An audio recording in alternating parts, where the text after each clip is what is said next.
Сайн мэцхан ирэх хүмүүзэгчтэй та бүхэнд зориулан бэлтгэдэг эрүүл мэндийн бас зөв хооллол, зөв амьдрах ухааны тухай та бүхэндээ баг боловч мэдээлэл өгөхийг зорддог хоолоо хороор нэвтрүүлэх маань ийхүү илж дугаарынхаа зочид уулзуулахаар бэлэн болсон байна.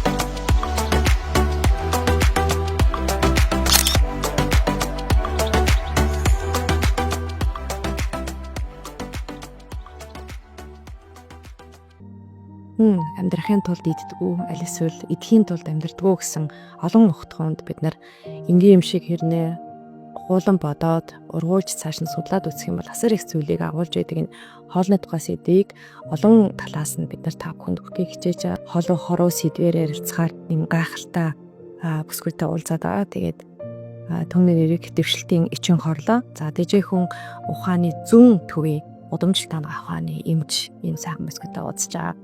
Сайн байна уу? Сайн байна уу? Тавыг өдрийг минь төргий. Та бүхэндээ бас их баярлалаа. Тэгээд маш олон уламжлал ухааны эвснэр байгаа. Өөр юм гайстай. Тэгээд хоол зурчнаар байгаа. Тэгээд энэ бүгдээс бас намайг зориод хүлээгээд ярьцлага авч байгаад маш их баярлж байна. Тэгэхээр 11 жилийн өмнө эрүүл мэндийн шинжлэх ухааны их сургуулийн уламжлалт ухааны ангид элсэн орж ирсэн байна. Тэгээд 10 гаруй жилийн хугацаанд энэ Монгол анагаах ухаан, тэрцмээ уламжлалт анагаах ухаан, яг анагаах ухааны чиглэлээр суралцаад мөн ингээд ажиллаад бол өөрөө явж байна. За тэгээд энэ хугацаанд бол маш олон зүйлийг л таньж мэдж байна л да.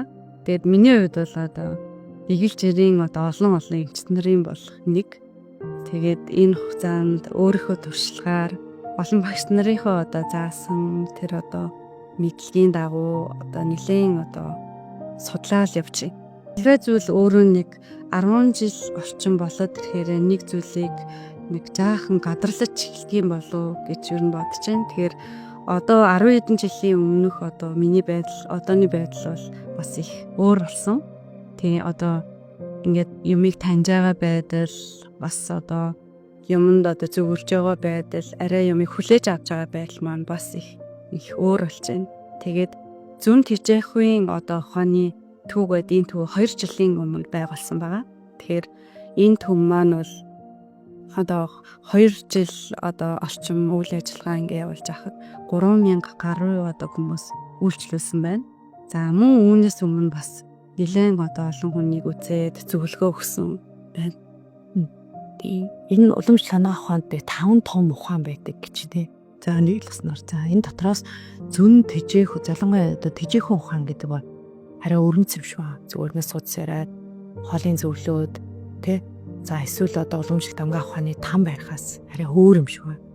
Магадгүй тухайн эмч өөрөө үйлчлэл үзүүлж байгаа эмч хүн маань өөрөө бас их дотоод зүүн ихтэй байж ш яг энэ чиглэлийг барьж авах юм уу тааш байлаад байгаа. Минимал зүг яраа. Тэгэхээр бас та их нарийн мэдэрсэн байна. Тэгэхээр их 5 ухаан гээд бид нарт анагаах сурж байгаа заажсэн л та. Тэрний нэг бол тэжээх ухаан гэж байгаа. Тэгэхээр тэжээх ухаан гэдэг бол хүн бүр бүрлдэх цагаас нь эхлээд хүн болоод хин хөвлөгөөс унлаа. Тэгээд өөд болох хүртэлх хугацааны тэр яаж эрүүл амьдрах вэ те хүн байх тэр утга учирыг чиглүүлэн зааварладаг ийм том ухаан юм. Тэгэхээр хүн өвдлөө өвчнийг ангаах гэхээсээ илүүгээр хүн байхын утга учир, эрүүл амьдрахын тэр нэг утга учир гэдэг зүйлийг бүхэл цогцоор нь зааж чиглүүлж өгдөгөөр энэ ухаан бол их тийм том ухаан. Энүүгээр л их ялгаатай. За тэгээд түрүүний тэр зүүн гэд тэглээ те. Тэгэхээр хүн болгон өөр өөрийн гэсэн нэг тийм нэг дотоод төрлөх онцлогуд байдаг. Гэхдээ хүн болгонд нэг тийм нэг дотоод чанар нь бол сайн сайхан тэмүүлсэн бүх зүйлийг илүү хайраар боддог, инэрлэр боддог, амар амгалан тайван байдлын тэр зүүн бол хүн болгонд байдаг. Тэгэхээр энэ зүүн совин гэдэг зүйлийг л илүү одоо чиглүүлж өөрөө өөрийг нь илүү таниулах энэ л зүйлийг одоо хамгийн гол чиглэлээд л явж юм да. Хүн ерөөсөө таны эмчилгээний хамгийн гол аргыг би хувьдад тэгж бодсон шүү зүр танаас асуух гэдэг. Хамгийн гол арга бол ерөөсөө хүн амар амгалан л байх хэвээр. Тэгэхээр ерөөсөө хүний хамгийн эхлээд эмчлэх ёстой зүйл бол тухайн хүний өөрийнх нь амар амгалан гэж үзээд байна. Би таны тэгж ойлгосон зүг бэ? Зөв байна. Тэгэхээр бас одоо энэ Монгол анх ухаанд хүн эрүүл айн гэдэг бол одоо бие хэл сэтгэлийн одоо нийлбэр юм аа л гэж үзээд байна. Тэгэхээр хүн хэдий одоо чиний сэтгэл нь амгалан байна. Төдий чиний одоо гурван мах бод тэгш хүн бол эрүүл айнаа л гэж үздэг. Тэгэхээр эмчилгээний хамгийн одоо гол зорилгоудын маань бас амин сүнсэн та их сайн анзаарсан байна. Хамгийн одоо гол нь тухайн хүнд нэг зүйлийг одоо зөвлөөд ч юм уу те хэрэглүүлэхээсээ илүүтэйгээр тухайн хүн яг сэтгэл зүйн хувьд яг юун дээр одоо нэг жаахан гацаад явж байгаа юм байна. За тухайн хүнд одоо аль нэг өвөрмөг чанар дээр нь тулгуурлаад одоо аль нэг сэтгэлийн одоо тэр нэг одоо өөрчлөлтээр нь юугээд одоо хилчүүл энэ хүн илүү одоо өөрөөрөө олон хүчиг шалтгааныг тайлаад явах боломж нь өөрөө байна вэ гэдгийг аль болох тийм цаанаасаа илүү мэдэрхийг хичээдэг. За энэ маань ч бас илүү одоо үр дүн өгдөг. Тэгэхээр түрүүн бас хэлээ те хүн бол өөрийгөө одоо илааршуулах, ангаах, за мөн өвчлүүлэх бүрэн одоо ийм чадвартай. Тэр тусмаа өөрийгөө ангаах бүрэн тийм чадал хүн болгонд байдаг. Тэгээ тэрийг нь учгийг одоо тайлж олно гэдэг бол нэг энгийн ирнэ нэг жижигхэн зүйл байдаг. Тэгээ тэрийг нь л яг оноод хэлчих юм бол тухайн хүн одоо нэг заавал хүнд дэмжлэгээ хийхээс илүү нэгэн зүйлийн гаргалгаа гаргачаал тэрнээсээ хөврөөд өөрийгөө бүрэн ойлгох, илааршуулах, өөрийгөө одоо эрүүл амьдралын хэм маяг руу одоо шижүүлэх тийм бүрэн боломж хүн болгонд байдаг. Тэрийг харин яадгүй гэхээр баг зэрэг одоо төрөлцсөн явдаг. Эргэлзээтэй, санаа зовнилтай, айцтай, хит одоо бухимдалтай автцсан ч юм уу те. Эсвэл өөрийгөө яг зөв үнэлж чаддгүй. Хит бол хит дүүлгсэн, хит бол одоо хит доогуур одоо үнэлсэн байдаг. Тэгэхээр тухайн хүний одоо тэр хийн судлыг нь буюу суцыг барьж үзээд тухайн хүнийг илүү одоо мэдэрч чадчихам л да. Даваа тал нь хэм бол. Тэгэхээр хий хямраад ирэхээр өөрөө яах юм гэхээр ерөөсөө л бага байдалтай сэтгэл ханамжгүй, илүү сайхныг итгэмсэн, илүү сайхныг одоо өмсгиймсэн, илүү их амжилттай байх юмсан гэдэг зүйлийг л бодоод байна. Тэгэд энийг одоо гүйцэлдүүлэхийн төлөө бид нар явах юм бол энэ нас хүрэлцэхгүй. Бид нарт тийм одоо хідэн тийм одоо амтнуудыг зэрэг идэх тийм чадал байхгүй бид нарт ходоод. Тэгэхээр өөрийн мөн чанар буюу хүн гэдэг зүйл маань тийм олон хувцсыг өмсөө, тийм олон эдээ ундааг хэрэглээд тийм одоо олон одоо тийм карьер амжилтыг одоо хэрэгтэй юу гэд яг мөн чанараар нь бодвол тийм зүйлүүл байхгүй юм. Тий. Тэгэд ийм зөрүүтэй байдлаас болоод л одоо олон хүн өвчлөөд байна. Тэгэхээр энийг л эргүүлээд яаж энгийн байдлаар орчин цагт ойлгох вэ гэдэг л одоо эмч нарын хамгийн том бодох асуудал юм болов уу гэж бодоод тэр чинээгээр одоо ойлгуулахын тулд хичээж байна. Эдээ ундааны тэр жор гэдэг зүйлийг хүн бариад ирэхээр маш их ухамсарын өвцөгцтэй болдог. Одоо яг надад юу хэрэгтэй юм бэ гэдгийг илүү анзаарч эхэлдэг. Одоо хоолны жорынхаар өглөөнөөс ороод та мэдж байгаа те эдээ ундааг нь бүр одоо им шиг ингээд жорлоод хүчдэг. Тэгэхээр имийг жороор хэргэлдэг шиг яг хоолыг жорлж хэргэлдэг. Тэгээд ирэхээр хүн яадаг вэхээр би өдөрт хэдэн литр цай уудаг юм байна. Юу идэж уудаг юм байна гэдгээ тэр жорын зөрүүнээс харж хүн ойлгодог. Тэгэхээр ямар их хэрэггүй зүйлд мөнгө үртгээ, ямар их хэрэггүй хоолыг ингээд байнга ингээд идчихэд өглөөнөөс орой хүртэл энийг хүн ингээд анзаарч эхэлдэг. За тэгээд ирэхээр яадаг вэхээр хүний ухамсар цэгцэрдэг. Хамгийн том зүйл нь.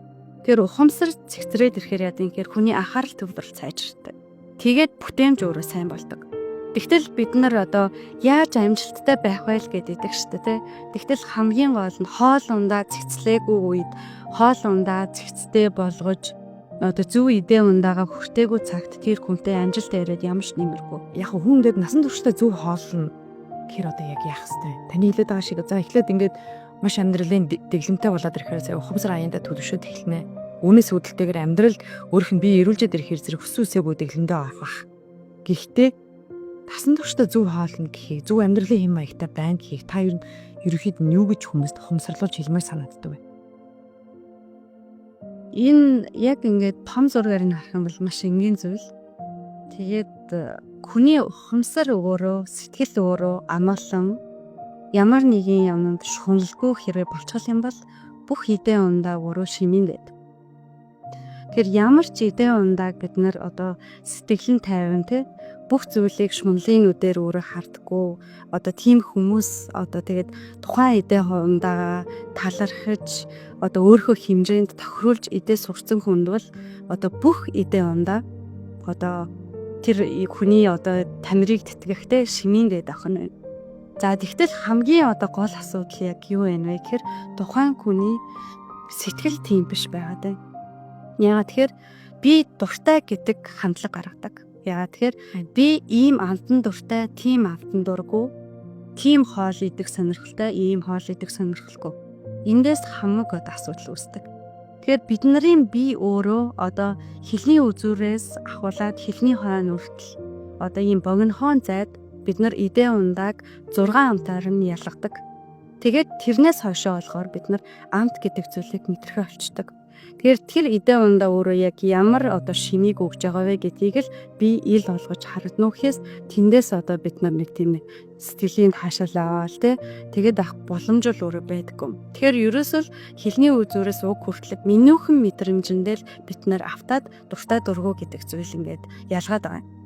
Тэгэхээр эхлээд одоо хамгийн гол зүйл юуг зөвлөмөр вэ гэхээр тим идэ ундаа идээчээ, ийм идэ ундаа буруу штэ гэж хэлэх нь бол өөрөө жоохон боломжгүй ч юм уу, жоохон гажуудлын зүйл юм байна. Хамгийн гол нь юуг хамгийн гол нь ойлгохгүй болох гэдэг нь гэхээр та өөрөө ямар онцлог чанартай хүн юм.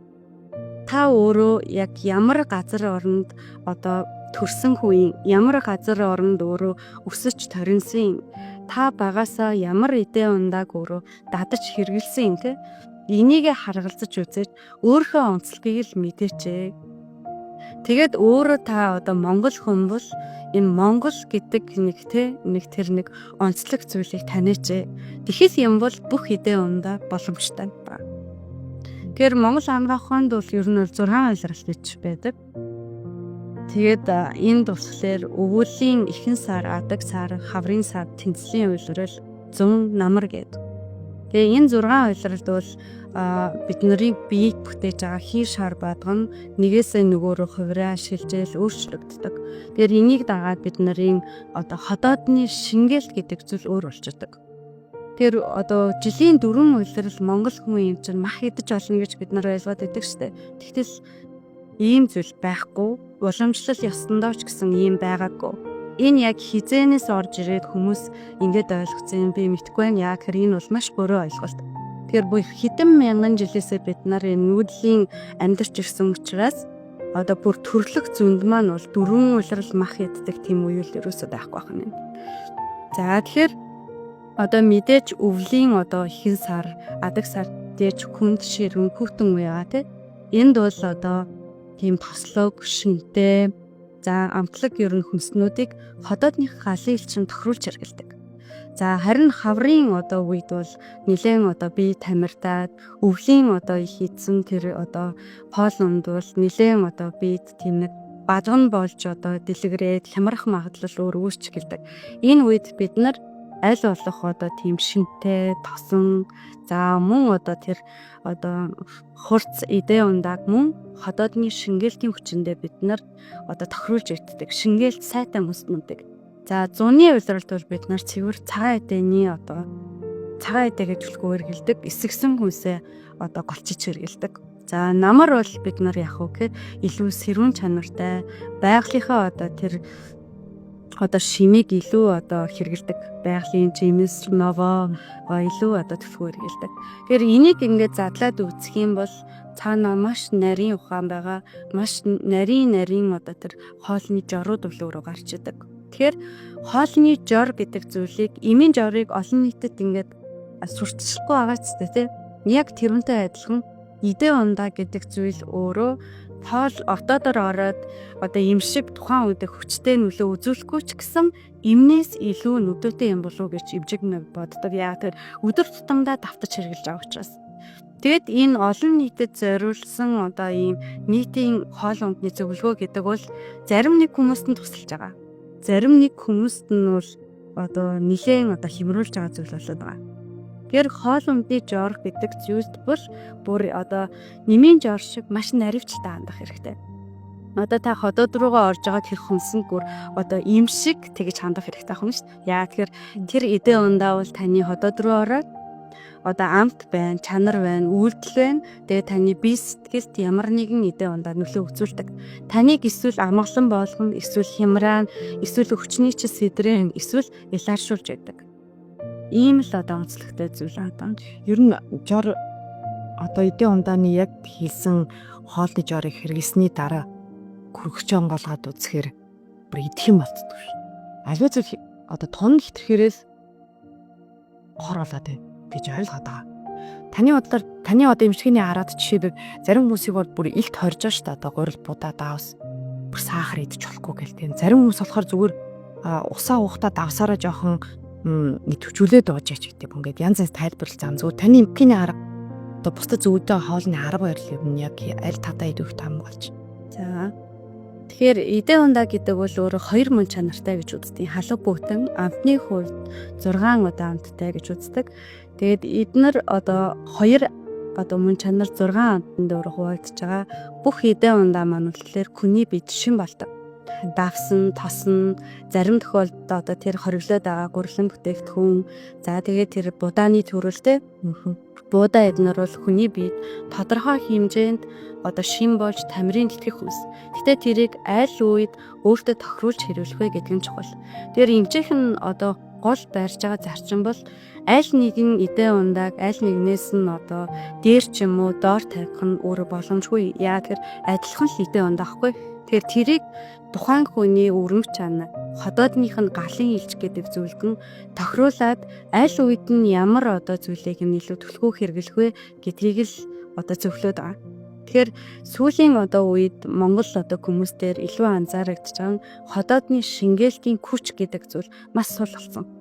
Тэгэхээр дээхэн үедээ бол монголчууд ходоодны тэр гал буюу шингээлтийн хүч их өндөртэй байсан байна. Тэрийгэ дагаад бие тамирт хийхээдээ оюун ухаан, саруул бараг юм зөнөрдгөө байсан байна л да. Энэ бол ходоодны тэр шингээлт гэдэг зүйлтэй холбоотой. Тэгтэл одоо бид нар энэ ходоодны гал гэдэг зүйлийг хизэнээс тогтоож өгөх юм гэхээр хүүхдээ одоо хевлээдээ тех үеэс эхэлж ээж хүн эдээ ундаандаа анхаарч тэр хүүхдийн одоо шингээлт ямар байх вэ гэдгийг өөрөө тогтоодог. За тэгтэл одоо бид нар хевлээдээ одоо өөр хүүхдээ tehтэй ер нь эдээ ундааны цээр гэдэг зүйлийг ерөөсөө мэдгүй байна. Тэгээд тэрнээс болоод бараг юу л идэж болно, идэж ууж байна. Энэс шалтгаалаад одоо хүүхдүүд ходоодны шингээлтийг суртаа төрж гин ходоодны одоо төрлийн тийм нэг тэгш бус одоо шингээлттэй хүүхдүүд төрж гин. За тэрнээс шалтгаалаад яаж юм тэгэхээр энэ хоолны шингээлтийн одоо асуудлууд их тавигдж байна. Тэгэхээр хоолоо шингээж чадахгүй болж юм бид нар. За тэр хүмүүст одоо хамгийн гол нийтлэг одоо орчин үеийн одоо хориглоод байгаа зүйл чихэр амттан гурилан бүтээгдэхүүн тэр цэсмө боловсруулсан, нөөшилсөн одоо тэр лазалсан хүнснүүдийг бити хэрэглээч. Энийг хэрэглэх юм бол одоо улам биечин байдал өөрөө дортгоод байна л гэж хэлээд байгаа.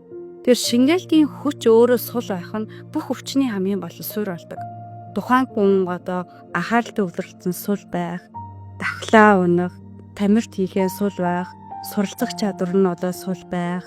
За тэгээд цаашаа болохоор бид нар уг нь бол хүч тамиртай юм үзэсгэлэн гоо бай гэж удаад байгаа ш. Тэгтэл тэр бүх зүйл нь одоо сул бай. Хамгийн гол аюултай зүйл нь бид нар энэ яваа насндаа одоо тэр чанартай амьдрах гэж үзүүлээ те. Оюун ухаан, цэлмэг, саруул амьдрах тэр нь өөрөө ингэ сул болдог. Тэр энэ бол өөрөө маш аюултай зүйл л дээ. Одоо тэнэгрэл зүнэгрэл одоо бараг л ингээл 30 гарч байгаа хүмүүс л одоо ийм уймраа болоод шүү дээ тий хаан юу тавьсан наа одоо мартдаг. Дээрэс нь ой санамж их одоо муу болчиход байна. Зарим үгч нь тэр бас тохиолдож байна. Тэр одоо манай эмээг 106 настай буурай байдаг. Тэгэхээр имээтэй харьцуулахад тэр хотоодны шингээлтийн хүчийг бид нар бас арай л ингээ гүйцэхгүй байгаа байхгүй. Тэгтэл тэр дээр үеийн хүмүүсийн тэр хотоодны гал гэдэг зүйл ямар хүчрхэг байсан юм бэ гэдгийг ингэж зөрүүнээс нь ингэж харах боломжтой ингээ харагдаад байна. Тий. Хотоодны элч. За тэр дундаа одоо бид нар бол ялангуяа би сая таны яриас сонсчод хотоодны элчнээс шалтгаалж хязгаарч хүн өмрөө одоо юу гэдгийг оюун санааны хувьд дараа байна гэж бодохгүй шүү дээ. Бидний чинь одоо хэрвээ та ухаатай байгаад ямар нэгэн байдлаар зөнөөрөлд автахгүй гэвэл илүү хөөх тасид самар ред гэж бүр хашгирн хүртээ ярьдаг шүү дээ. Тэгэхээр сая зүгээр таны яриан дээр миний эмээ 106 настай гэж тэгэнгүүт гинт сарц гэж орж ирж байгаа. Эмээ яа тэгж хүрт наслаад байна. Тэ түүний амьдралын хэм маяг ямар байсан юм. Адгүй одоо уламж дэмжлэгийн эмч тэр дундаа идэ удааны хүмүүс зөвлөдөг хүний хувьд эмээгээс юу хэр их юм суралцж байна та. За тэгэхээр ер нь ингээ ажиллаад хад бас миний хамгийн том багш эмээ маань юм болов гэж бодож байна. Тэгэхээр эмээгийн ингээд амьдралын хэм маягийг ер нь ингээл багасаа л бид нар хамт ингээд нэг гэрт өссөн. Тэгээ харахад ерөөсөө эмээ байгалийн хэмлэлээр амьдардаг. Өглөө 3:40 гэхэд л 3 өнгөрөөгөө л эмээ босдог. Тэгээд өглөө босоод одоо Монгол ангаханд бол хийн цаг, бадганы цаг, одоо шарын цаг гэд байдаг. Тэгэхээр өглөө хийн цагт босдог. Тэгээ хийн цагт босоод явах үгээр өглөөний цайгаа тогтмол уудаг. За тэгээд тэр нь бол эмээ ер нь бол ус одоо ингээ хар ус гээд ер нь бол ус ер нь бол төдийлөн одоо нэг уудгүй. Гэтэ энэ бол бас тарцсангүй ойлголт. Гэтэ манай эмээ бол ерөнхийдөө өглөөдөө айл олох тийм одоо шар тоос дээрэс нь одоо манайх Аранга аймгийнх л та. Тэгээд сарлын одоо өрмөө зунжангаа ингээ хурааж байгаа. Тэрийг хайлуулад ингээ цагаан тус гэж гаргаж авдаг. Тэрийг ээзгийтэй ингээд холдог. Тэрийг бол одоо өвлийн одоо үйлрэл хавртаа бол өглөөдөө одоо өөрийнхөө хэмжээнд тохируулаад ер нь их бага иддэг. За тэгээд цагаан тосоо идэн тэгээд сарлын сүтээ цайгаа уун харин цайндаа юу их хвчлээ дүүхээр хожир маш их хэргэлдэг. За тэгээд өглөөдөө ингээд өглөөний цайг алгасна гэж байхгүй өглөө маш их гэрт тусдаг. За тэгээд эмээ маань маш их одоо ажилтай тэр нь үйл уралдаг. Тэгэл одоо Монгол хөтлүүлдэг. За хүн байсан. Одоо тэгээд эмээ маань одоо өндөр настай учраас одоо бол арай чадахгүй. Тэгтээ өглөө босдог бол тэр хэм маяг бол одоо ч ингээ хിവэр байна. За тэгээд эрхээ эргүүлээ, тарин номоо уншин. За тэгээ өдөр нэг багахан өдрийн хоол гэж иддэггүй. Өдөр бол нэг сүтээ цайгаа уун, тэгээд нэг өрөм зөөхий, ааруул эзгий, гурлан бүтээгдэхүүн бас тэр хүрчлэн хэрэгэлдэггүй. За тэгээд оройд нэг аяхан шултай юм өстэй хоол иддэг. Өдрийн хоол ерөөсөө нэг иддэггүй. Орой багахан хэмжээний хоол иддэг. За ийм л ерөөсөө хэм маягийг би багасаа харж уссан. Одоо ч гэсэн ер нь эмээ маань өдөрт нэг л удаа хоол идчихээн. Тэгээд төрлөх хідээ ундаан ч гэсэн одоо яг л тийм хിവэрэл байгаа дээ. Тэгээд цагаан тос гэдээ ярьсан чинь би бас таны талаар нөгөө судалж ирсэн гэж хэлсэн шүү дээ. Тэгээд магадгүй хариулахгүй ч яж болно. Гэхдээ таны би одоо бясалгал хийгээд ууланд гараад бас сар мараар ингээд буцаг барьдаг. Тэр дундаа одоо цагаан тосоор илүү их буцаг барьж исэн. За яг энэ үүний төлөө ингээд байгаа гэхээр өөрийнхөө дотоод зөв оюухаа сүнслэг байдлаа илүү их нөгөө дээд түвшинд гаргахын тулд ингэж хүмүүст үйлчлэхийн тулд мэдээж өөрөө айгу бас асар хичээх ёстой шүү дээ. Зүгээр хар фанаар батхад зүгээр ийм үйлдэлүүд хийдэг гэж сэрээр нөөц биш болвол өөрийнхөө одоо идэ ундааг яаж зохицох вэ? Үнэхээр тэгээ мацаг бариад байх юм уу? Одоо Японы эрдэмтдийн ярьснаар бол хүн үлсэх тусмаа өөрөө эрүүлж ижэдэл гэж сунаа гарсан байгаа ш. Тэгэхээр энэ бол их тийм нэг арай өөр төвшний зүйл л дээ. Тэгэхээр энэ бол олон нийтэд арай тархаагүй баг. Тэгээ энийг одоо ярих юм одоо багшигаа одоо ярих хэрэгтэй.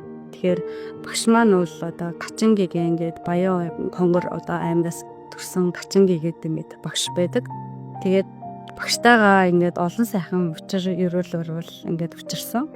За тэгээд багш маань болохоор өөрөө лам хүн. За тэгээд багшийн багш нь гээд нэлээд одоо өндөр настай тийм лам хүн байсан байна. Багш ингэтгэхт одоо сурж явж байхдаа одоо багштайгаа бас учир өрөөлөө таараад тэгээд багшийн одоо багш нь багшид одоо жүдлэн гэж нэрлэдэг юм да. Энэ бол өөрөө шим авах буюу хүний насыг одоо уртсгах.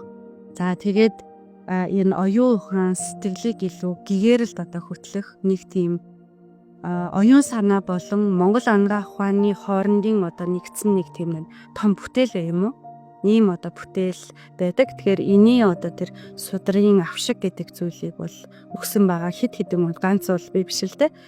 Тэгээд энэ багшийнхаа одоо энэ хөтлсөн судрын одоо ёсны дагуу 3 дахь одоо жилдээ энэ жүтлэн гэдэг зүйлд хүмүүсийг ер нь одоо бэлдээд энэ жүтлэн гэдэг зүйлийг бас хийж үзсэн.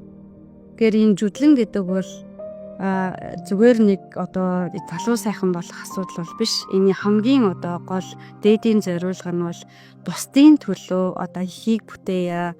Тэхийн тулд би нэр алдар мөнгөний одоо төлөө одоо явахгүй. Тэгээ энэ байгаа насаа бусдын төлөө зориулъя гэсэн хүмүүс хийдэг. Энэ бол хамгийн дээд зориулга нь гэж багш маань хэлсэн.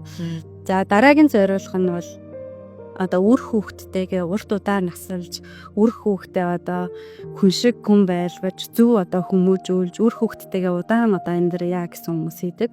За эцсийн зориулга нь бол одоо хүнд өвчтэй нас нь ингээ нэлээд одоо хоригдсон хүмүүс насаа уртсахын тулд одоо суурь өвчнөө илааршуулахын одоо тулд хийдгээ гэж ийм зориулга байдаг. За тэгээд энэ жүдлэн маань дотроо олон янз байдаг. Цэцгийн жүдлэн, шорооны жүдлэн, усны жүдлэн, за мөн одоо цаашлаад энэ агаарын жүдлүүд, агаарын малтай энэ төр гэж байгаа юм зү тэ. Энэ шиг олон төрлийн жүдлэн байдаг. Тэгэхээр багшийн маань бүсгэн жүдлэн бол өөрөө цэцгийн жүдлэн. Тэгэхээр энэ бол зөвхөн цэцгийн одоо үрлээр ингээ хооллоод за энийхээ хажуугаар маш өндөр одоо түвшний бяцлаглалыг одоо хийж бусдын төлөө тэр одоо өөрийнхөө бис сэтгэлийг илүү бэлдэж зориулдаг одоо нэг тийм нэг бүтээл юм уу? Тэгэхээр энэ бүтээлийг одоо би бол төдийлөн одоо бол сайн хийж бол чадсан гэж өөрийгөө хэлэхгүй. Яа тэгэхээр тэр судрын ясандаа бол маш сайн биеэ бэлтжээ, сэтгэлээ бэлтжээж одоо бүр аглагт бүр одоо сууж ээж бүх амьдралаас ингээ холдчихэж ингээ хийдгээ гэж ингэж утсан байдаг. За тэгтээ энүүнд төхөөллийн тулд яах вэ гэхээр судлах хэрэгтэй тий. Судлахын тулд туршиж үзэх хэрэгтэй. Тийм учраас одоо туршийн төвшөндөө явж байгаа л гэсэн үг. Тэгээ энэ мэдээж ингээд нэлээд сайхан одоо Монголд бас хийдэг хүмүүс бас нэлээд байгаа бах. Тэгээ хийж байгаа хүмүүс нь бас нэг олон нийтэд хэлдэггүй ба. Гэхдээ та одоо яаж байгаа мэддэг бас та бас их мэдээлэлтэй юм байна шүү. Тэгэхээр энэ бол одоо нэг олон нийтэд зориулагдсан зүйл биш юм. Тэгээд энэ жүдлэн гэдэг зүйлийн хамгийн цаад утга нь ерөөсөө юу гэхээр монголчуудын тэр юмд одоо шүндггүй байх. Энэ яваа наснда бусдын төлөө зориулъя те хоол хундан ч гэсэн маш бага хүнсээр хооллож чаддаг. Тэрнээсээ одоо шим хичээлийг авч чаддаг. Ганц хоолоор биш хүн оюун санаагаараа хоолдсон байна. Харах мэдрэхүүгээрээ хоолдсон байна. Сонсох мэдрэхүүгээрээ хоолдсон байна. Байгаль тэгтлгийгээс яг хоол идж байгаа юм шиг тийм удаа сайхан шимийг авч болдсон байна гэдэг тэр одоо боломжуудыг хүнд нээж өгдөг. Бид нэр ойлгохдоо уламжлалт анагаах ухааныг магадгүй одоо ламдар хийдэг, эсвэл их настай хүмүүс хийдэг, уламжилж ирсэн гэж ойлгоод байна.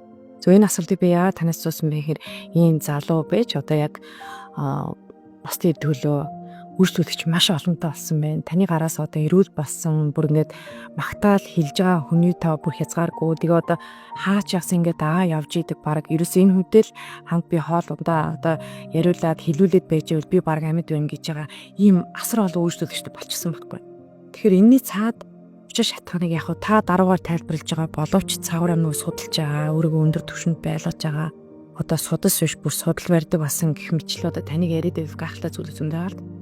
Тэгээ ийм учраас илүү хүмүүс дагаад байна. Би нөгөө таныг өмнө ингээд имжлээд байгаа арга барил чи юу юм бэ гэх тээ. Дотоод сэрхүүг маш сайн яаж үг. Та хоёул энэ дээрээс яриагаа шийдвүүлээд одоо нөгөө тэргэл сарны засал гэж гахалтай зүйл хийж байгаа тээ.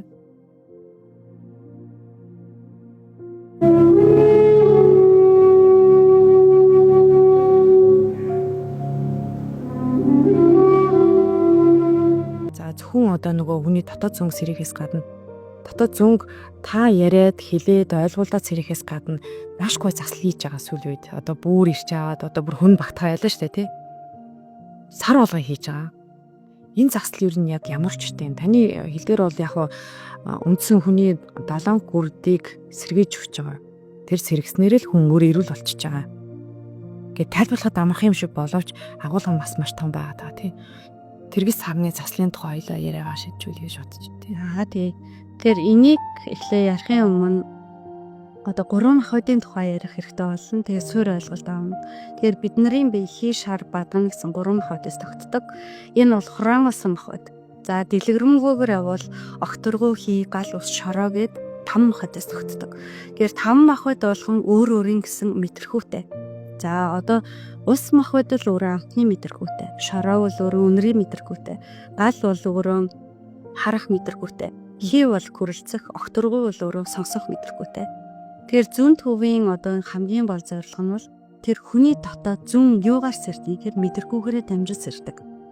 Тэгэхээр хэр зүйлийг одоо тэр байгалийн зүй цохролтой одоо тэр жам ясны одоо зүйлийг мэдрэхүүгээрээ хэр зөв мэдэрч чинь тэрийгэ дагаж хүний дотоод тэр нэг хамгийн сайн сайхан зүүн нь өөрөө сэрдэг юм уу?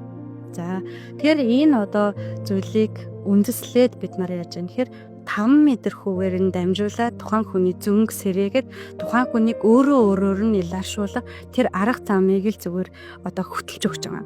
Тэгээс эдгээгээд одоо бүр ингээ лаг оншлоод эдгээгээд байгаа юм ерөөсөө биш. Тухайн хүнийг өөрөөр нь л асаар нь л ингээл аргадаа л ингээл одоо чиглүүлж өгч байгаа. Яг өөрлөө нь өөртөө ингээ ортуулж өгч байгаа. Тэгэхээр одоо идэ ундаа гэдэг бол амтны мэдрэхүү. За үнэнтэй адилхан одоо сонсох мэдрэхүү гэдэг бол өөр огторгуу махбодтой холбогддог. Огторгуу махбод гэдэг бол 4 махбодыг дотроо агуулдаг ийм одоо маш ийм одоо тийм агууламжтай одоо цар хүрээтэй энэ огторгуу махбодын одоо нууцыг бол одоохондоо юм чинь бол таниаг байна. Магадгүй энийг одоо нэлээд нас өндөр болоод таньж магадгүй одоохондоо яг яаж юм гэхээр судруудыг уншаад багш нараасаа сонсон зүйлийг ингээ баримжаалаад явж хахад огторгуу махбод бол өөрөө сонсох энэ эрдэмтэй 4 махбодыг өөрөө агуулнаа. Огторгуу махбод өөрөө тэгшэрчих юм бол яг тэр орших тэр орн нь өөрөө засарчаараа бусад махбодууд өөрөө маш богино хугацаанд имхрээд байр байранд орчдөг.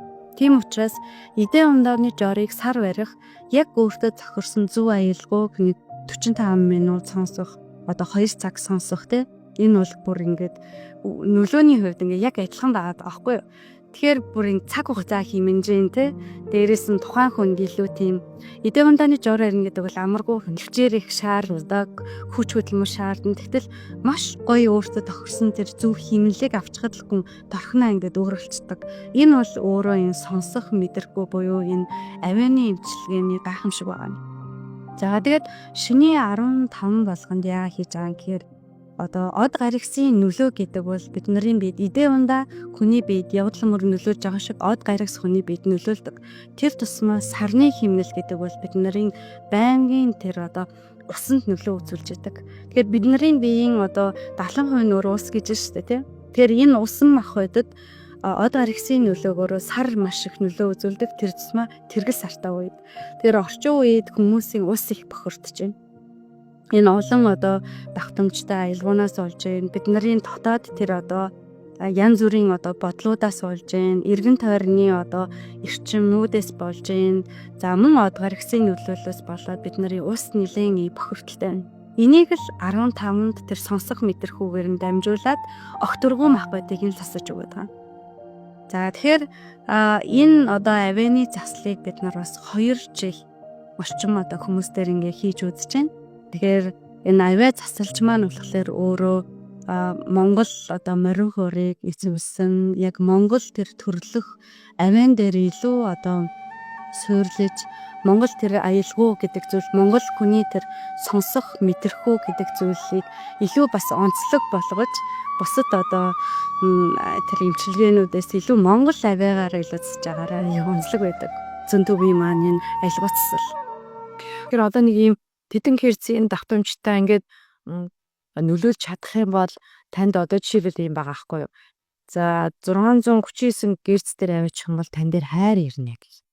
Тэр одоо дотоод биеийн тэр аялгуй заслыг би яг бүр илүү л нөгөө хүмүүс давтамжтай болохын тулд тайлбарламаар байгаа аахгүй. Аялгуй засал чи одоо 70% нь ус.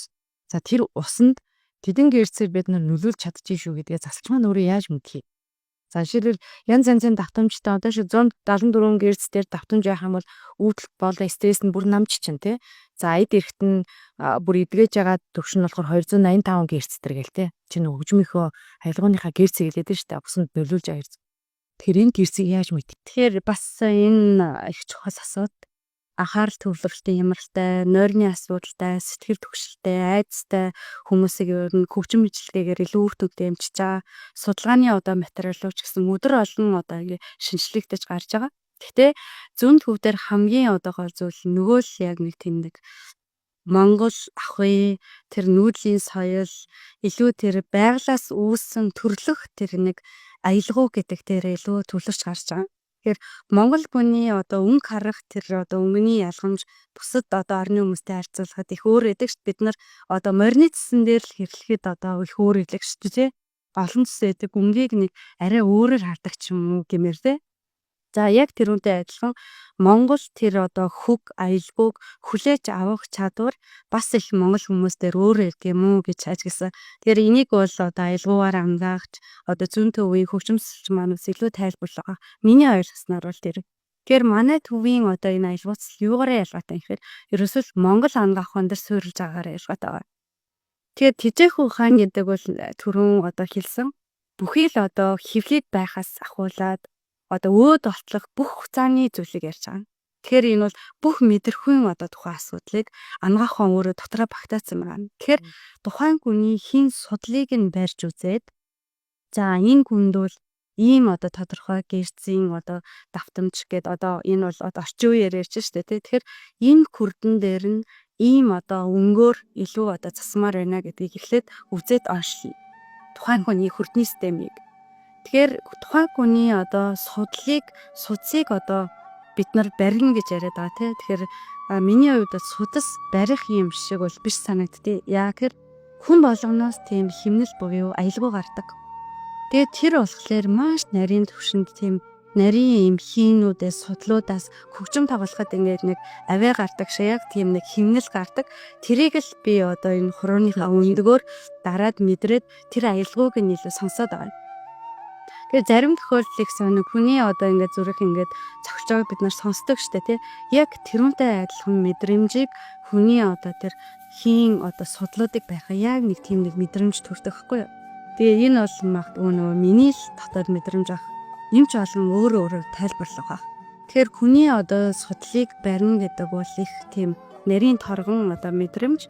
Тэгээ энийг бариад дүгнэх явцад тухайн хүний одоо тэр 7 хүрдний систем гэж ярьж байгаа тийм. Одоо тэр нууцын хүрд нь ямар байгаа, суур хүрд нь ямар байгаа, хулгай хүрд нь ямар байгаа, зүрхэн хүрд нь, хоолой хүрд, мэлмийн хүрд, оройн хүрд нь ямар байгаа гэдгийг мэдэрч болдог. За тэгээд эрэнгүүт тэр хийн гүйдлүүд өөрөө чөлөөтэй гүгээд судлууд нь бүрэн тэгш ингээ гүйж авах юм бол 7 хүрд тэгш байдаг.